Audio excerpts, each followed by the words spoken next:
When the temperature hit 115 degrees Fahrenheit in Gold Canyon, Phoenix, paramedic Sandra Jones was completing routine patient transport paperwork.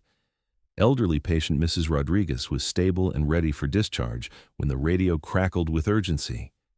Code red emergency, cardiac arrest case, Superstition Mountain Rocky area, patient unconscious, no vehicle access, 45-minute walk required. Sandra's partner, paramedic Jake, immediately hit the sirens in panic. "Sandra, how are we going to get there? The ambulance can't reach those rocks. We'll have to walk 45 minutes. He won't survive that long in this heat," he shouted anxiously. But Sandra did something different. She calmly opened the map, studied alternative routes, and told Mrs. Rodriguez, "We'll get you home safely, ma'am, but you'll need to wait a bit." While Jake panicked, she was already forming a different plan in her mind. "Jake, there's an ATV trail on the eastern slope. We can get there in 15 minutes, she said with confident authority. Jake looked stunned. "A TV trail? How do you know about that trail, Sandra?" 4 minutes later, when they reached the rocky area and Sandra stepped into the scorching 118 degrees Fahrenheit heat, everyone at the rescue scene would learn who she really was. In the next 12 minutes, as she brought back to life a hiker whose heart had been stopped for 8 minutes, her movements had changed. Her intervention technique was different. Her medical procedures were precise and military grade. It was as if she had become a completely different person. Welcome to Hidden Legends. Before we continue with this incredible story of life-saving expertise, tell us in the comments what city you're watching from today. And if you believe stories like this deserve to be told, hit that subscribe button. Sandra Jones was a 32-year-old paramedic who had been working with Phoenix Metro Emergency Services for 4 years. She was the most reliable member of her team in emergency medical responses, calm, precise, always making the right decisions at critical moments. "Paramedic Sandra is our best," ambulance driver Jake would say. "When I work with her, I know everything is under control." But Sandra's ability to maintain control came from places very different from a normal paramedic's experience. The ambulance work routine was the same every day. Shifts started at 7 a.m. and ended at 7 p.m. Heart attacks, traffic accidents, home accidents, standard emergency responses. But Sandra's approach was different. Other paramedics found Sandra's responses to emergencies strange. "Sandra, how do you stay so organized in the most stressful situations?" they would ask. "Training," Sandra would say quietly. "Every situation requires planning and prioritization." This training came from a 10-year Army Special Forces medic career: field medicine, combat zone surgery, life-saving operations under extreme conditions. Sandra had conducted military medical operations in the world's most dangerous places. Sandra Jones's real story began 14 years ago. She had joined the Army at age 18. Why? Growing up in the Colorado mountains, Sandra had been interested in life-saving under extreme conditions since childhood. "I want to save people in the most dangerous situations," she told the military recruiter, "to be a medical specialist in combat zones." After basic military training, she received Special Forces medical training, field surgery, trauma intervention, medical operations with limited resources. She showed extraordinary success in physical endurance and mental performance. Special Forces medic training was the most challenging military medical program. 18 months of intensive training, combat zone surgery, advanced trauma intervention, critical life support, areas that would challenge even civilian specialists. Sandra became one of the most successful graduates of this program.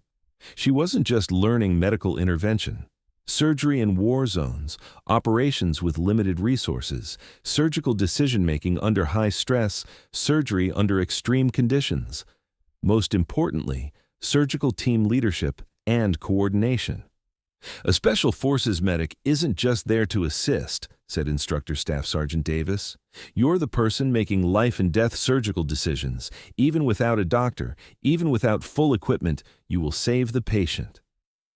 Sandra embraced this philosophy, producing surgical solutions without resources, surgical leadership in critical moments, surgical struggle against technical obstacles.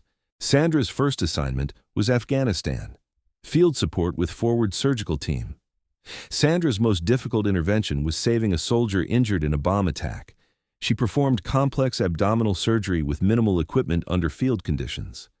Her second assignment was Iraq, urban warfare surgical support. During this period, Sandra conducted surgical operations in improvised surgical units outside hospitals, surgeries without doctors. Her third assignment was special operations, Special Forces Command surgical support, covert operations. Over 10 years, Sandra had saved 156 critical surgical cases, never losing a single one. But the event that really changed Sandra was an operation near the Syrian border. She performed emergency field surgery on a Special Forces team injured in an IED attack. Sandra saved 3 critical surgical cases in 4 hours with minimal equipment. But during that operation, she faced the risk of losing a young soldier. That night, lying in her camp, she thought about her father. She made a promise to herself. Now I will protect people in civilian life. I will always keep my surgical skills ready. After 10 years of active duty, Sandra transitioned to civilian life. She used PTSD therapy, adjustment counseling, and career transition support. But Sandra's goal was clear. Her surgical experience in war zones directed her to protect people in civilian life. Paramedic work was a perfect choice. It reminded her why she chose the medical field, but more importantly, it allowed her to be in a position where she could be ready for surgical emergencies in civilian life. When Phoenix Metro Emergency Services hired her, Sandra was overqualified. Nursing degree, 10 years of military surgical experience, field medic certification. But the hiring committee didn't ask detailed questions. "I've always loved working in the surgical field," Sandra had said, and this time she was genuinely sincere. Sandra's duties at the hospital seemed simple: patient transport, medical assistance, patient care. But Sandra was doing much more. She evaluated every case with field medic eyes. She detected signs of surgical complications early. She identified potential emergency surgical situations in advance. Friday, August 22nd, Phoenix was experiencing record temperatures. Sandra was on her normal shift. They had completed Mrs. Rodriguez's routine transport. The elderly woman was stable, ready to go home. At 2:30 p.m., an emergency call came. Code Red, Superstition Mountain, near Flatiron Summit, 58-year-old male hiker, cardiac arrest, unconscious, no pulse, CPR initiated. Coordinates: 33.4484, negative 111.4648, no vehicle access. Jake drove the ambulance in panic. "Sandra, the closest road to those coordinates is still a 2-hour hike away. The person doing CPR won't last in this heat either." Sandra studied the map. "Jake, there's an old mining trail. We can get there in 20 minutes with the ATV." "How do you know that?" "Topographical knowledge," Sandra said.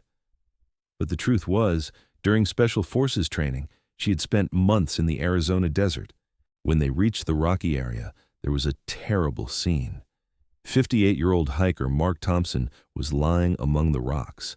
His friend Jim was trying to perform CPR, but was exhausted in the 118-degree heat. "How long has his heart been stopped?" Sandra asked. 8 to 9 minutes, Jim said breathlessly. "I keep doing CPR, but..." Sandra assessed Mark's condition. No pulse, no breathing, cyanosis starting on the skin. According to normal protocols, there was very little hope. But Sandra's training was different. Jake prepared the medical equipment. "Sandra, in this situation, we should prepare for transport." "No, Jake. We'll stabilize him here," Sandra said. At that moment, 10 years of field surgery training kicked in. Sandra's hands went into autopilot mode. Advanced life support protocol, but the field medic version, airway control, mechanical ventilation, IV access, epinephrine, atropine. "Sandra, these procedures, these are hospital-level interventions," Jake said in amazement. Sandra didn't answer. She prepared the defibrillator. "Everyone stand back." First shock, rhythm check, still a systole. Second intervention wave. Higher dose epinephrine, manual CPR, ventilation frequency increased. "Sandra, you're not a normal paramedic," Jim whispered. Second shock. This time she caught a weak pulse. Sinus bradycardia, Sandra said. Atropine repeat, starting fluid replacement. Sandra's intervention was textbook perfect, but this textbook was from field surgery training. Jake was holding back tears. Sandra, this man was dead. You brought him back to life. It's not over yet, Jake. We need to induce hypothermia for brain protection. Sandra began to controllably lower Mark's body temperature. Cold fluid infusion, cold application to body surface.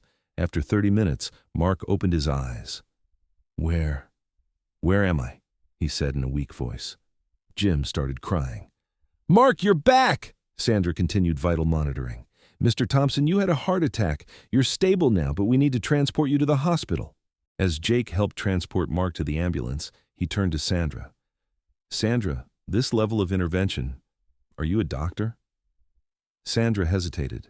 It was time to reveal her 4-year secret.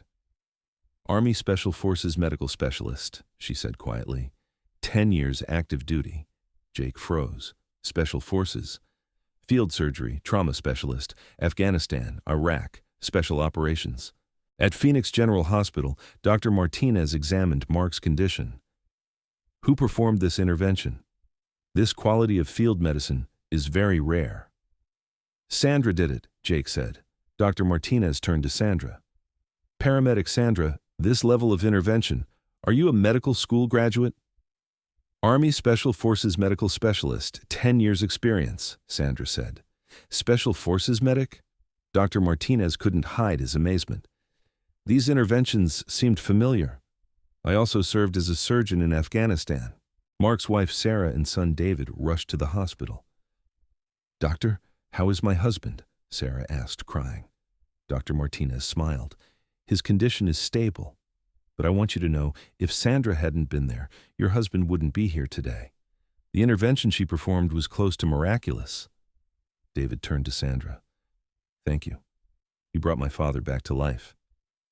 I just did my job, Sandra said humbly. Sandra's story spread through the Phoenix Emergency Services community. But Sandra didn't give interviews, didn't appear on cameras. Jake looked at her differently. Sandra, why did you never tell me this? Because it wasn't necessary. I'm a paramedic now. But these skills, this knowledge, you could have been a surgeon. Sandra looked at the Superstition Mountains. Jake, the Army taught me to fight. Paramedicine taught me to heal. Both are valuable. The next day, Mark's condition was stable. He was moved from intensive care to the general ward. Sandra came to visit him during her shift change. Sandra, the doctors told me what happened. Very few people survive after 8 minutes of cardiac arrest. You're strong, Mr. Thompson, and you were lucky. No, Mark said. You were there at that moment. This wasn't coincidence. Sandra's story is more than heroism. It's about the evolution of service spirit, the peaceful application of military skills. I'm no longer a soldier, Sandra says, but the warrior spirit never ends. Service continues, the mission changes. The day she saved Mark Thompson in the canyon, Sandra demonstrated the civilian application of Special Forces training. Real warriors don't stop fighting. They find new battles worth fighting. So I ask you, do you know veterans quietly serving in your healthcare community? People with hidden military backgrounds quietly contributing to civilian medical care? Share your experiences in the comments, because at Hidden Legends, we believe the greatest protectors often serve in the most sensitive roles. If this story moved you, share it, subscribe, and help these important veteran stories continue. We'll see you in the next legend. And remember, in the next ambulance call, emergency response operation, you might encounter military backgrounds you're unaware of. Real heroes change their forms of service, but the life-saving mission is eternal.